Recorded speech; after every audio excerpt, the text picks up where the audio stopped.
नमस्कार दोस्तों, आज के वीडियो का टॉपिक है 5 benefits of unit power factor.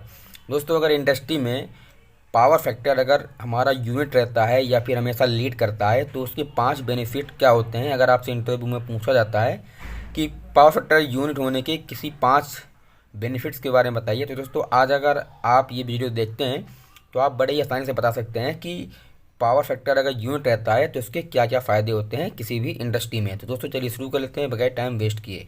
दोस्तों जो पहला नंबर हमारा आता है, दोस्तों जो पहला नंबर होता है वो होता है अवॉइड पावर फैक्टर पेनाल्टी। दोस्तों जैसे कि इंडस्ट्री में बहुत सारे इंडक्शन मोटर लगे होते हैं जिसकी वजह से पावर फैक्टर हमेशा लैग करता है, लीड नहीं करता है। इन्हीं दोस्तों ये इंडक्टिव लोड में आते हैं, तो इंडक्टिव लोड के कारण पावर फैक्टर हमेशा कम रहता है। तो जो बिजली कंपनियां होती हैं जहाँ से आपने कनेक्शन ले रखे हैं, तो वहाँ बिजली कंपनियां हमेशा ये कहती हैं कि पावर फैक्टर जो है हमेशा 0.85 या फिर 0.80 से कम ना हो, यानी कि 0.70 तक ना आए। अगर इससे कम आता है तो पावर फैक्टर पेनाल्टी के अंतर्गत वो आ जाता है। तो इससे क्या होंगे कि लॉसेस बढ़ जाएंगे इंडस्ट्री में। लॉसेस बढ़ जाने से मतलब क्या होता है कि जो बिजली कंपनियां हैं उनको जो पावर फैक्टर का जो मेंटेन करने के लिए ट्रांसफार्मर बड़ा साइज़ का लगाना पड़ेगा, कंडक्टर का साइज इंक्रीज करना पड़ेगा, क्योंकि पावर फैक्टर कम होने से करंट जो है हमारा वो बढ़ जाता है।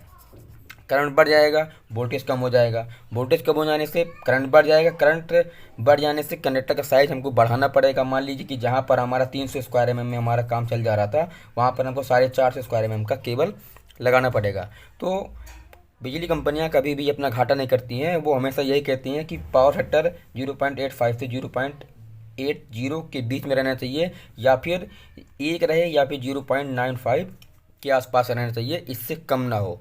अगर इससे कम हो रहा है तो पावर फैक्टर पेनाल्टी आपको देना पड़ेगा। और वो दोस्तों कितना होगा वो तो बिजली कंपनियां ही जानती हैं और कंपनी जानेगी कि कितना आपको पेनाल्टी देना पड़ेगा।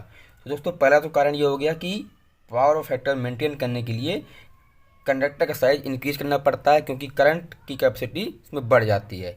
तो जो दूसरा नंबर जो हमारा आता है रिड्यूज डिमांड चार्ज।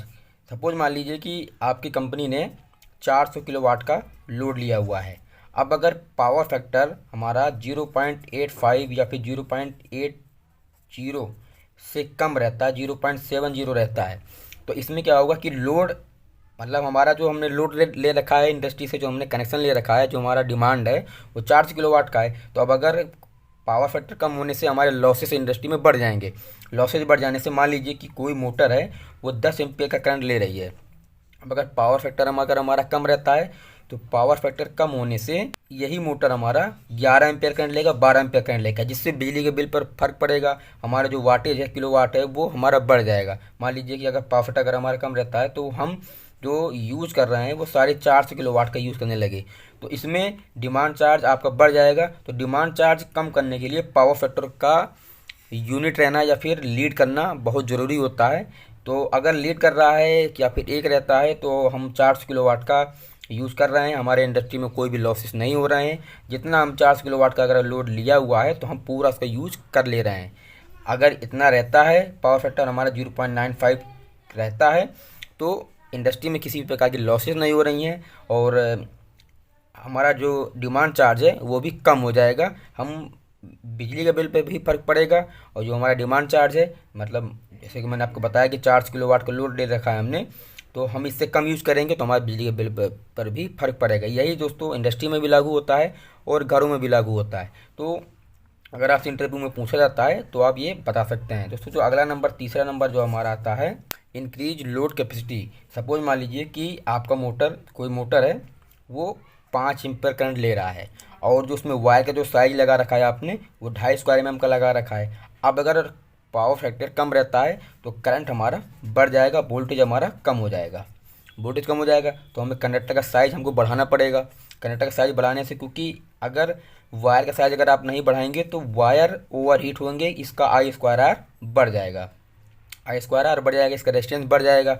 तो करंट तो केबल ज़्यादा हीट होगा, तो केबल भी हीट होगा और हमारा मोटर भी हीट होगा। उसके बाइंडिंग का जो इंसुलेशन है वो भी वीक हो जाएगा, जिससे हमारे मोटर के जलने के चांस रहते हैं। केबल हमारा जल जाएगा, केबल हमारा पंचर हो जाएगा। तो ये सभी प्रॉब्लम आते हैं। तो अगर आपका पावर फैक्टर मेंटेन ज़्यादा रहता है तो आप 2.5 स्क्वायर एम का केबल है तो आप इसमें पूरा इसका यूज़ कर लेंगे, आपका लॉसेस नहीं होंगे।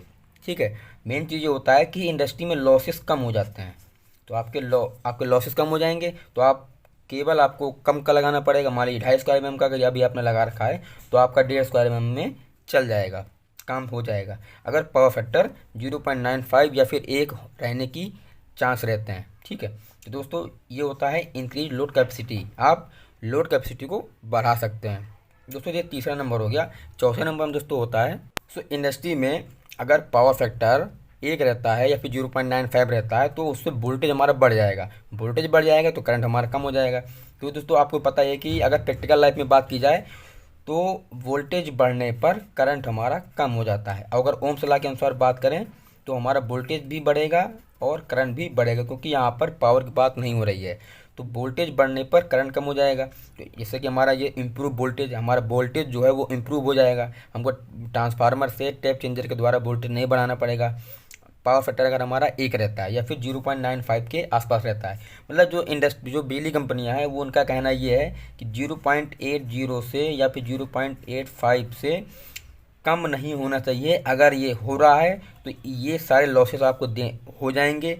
सिस्टम जो है स्मूथली काम नहीं करेगा और मोटर या फिर सिस्टम हमारे ज़्यादा हीटअप होंगे। हीटअप होने से हमारे जो वायर हैं वो शॉर्ट सर्किट होने के चांस रहते हैं, जल जाएंगे वायर, मोटर जल जाएगा, बहुत सारी प्रॉब्लम आ जाती हैं, ठीक है। दोस्तों पांचवा जो number reduce power system losses. अगर पावर फैक्टर 0.95 रहता है या फिर 1 रहता है, इसीलिए जो बिजली की जो कंपनियां इंडस्ट्री होती हैं वो पावर फैक्टर पर विशेष ध्यान देती हैं कि हमारा जो रजिस्टिव लोड है वो हमेशा लीड करता रहे। क्योंकि इंडक्टिव लोड जो होता है, इंडक्टिव लोड के कारण ही जो हमारा रजिस्टिव लोड होता है वो कम हो जाता है। तो पावर फैक्टर को मेंटेन करने के लिए हम कैपेसिटर बैंक लगाते हैं। तो कैपेसिटर बैंक जो होता है वो रजिस्टिव लोड को इंक्रीज कराता है और तो वोल्टेज करंट से लीड कराता है। इंडक्टिव लोड में वोल्टेज जो है हमारा लैग करता है और वोल्टेज हमारा लैग करेगा और करंट हमारा लीड करेगा। तो यहाँ पर अगर पावर फैक्टर का हमारा मेंटेन रहता है तो सिस्टम की जो लॉसेस हैं वो कम हो जाएंगे, सिस्टम स्मूथली काम करेंगे और हमारा जो बिजली का बिल है वो भी कम आ जाएगा। हमको पावर फैक्टर का पेनाल्टी नहीं देना पड़ेगा और डिमांड चार्ज भी हमारा कम हो जाएगा और लोड कैपेसिटी भी हम बढ़ा लेंगे। जैसे कि मैंने आपको यहाँ पर बताया कि अगर कोई मोटर 10 एम्पीयर करंट ले रही है, अगर पावर फैक्टर अगर हमारा कम रहता है तो यहाँ पर करंट जो है हमारा बढ़ जाएगा, जिससे हमको कंडक्टर का साइज इंक्रीज करना पड़ेगा। अगर इंक्रीज नहीं कर रहे हैं तो करंट बढ़ जाएगा, जिससे शॉर्ट सर्किट हो जाएगा, मोटर जल जाएगी, मोटर का इंसुलेशन वीक हो जाएगा। दोस्तों ये चीज़ इसके लॉसेस होते हैं। अगर पावर फैक्टर अगर मेंटेन रहता है तो ये 5 इसके बेनिफिट हैं। अगर आप इंटरव्यू में इसका आंसर देते हैं तो आप पास हो जाएंगे, भी इंप्रेशन भी बहुत अच्छा हो जाएगा। दोस्तों आपको जानकारी कैसे लगी? अगर अच्छी लगी हो तो चैनल को सब्सक्राइब करने के बाद बेल आइकन बटन जरूर दबा दीजिएगा।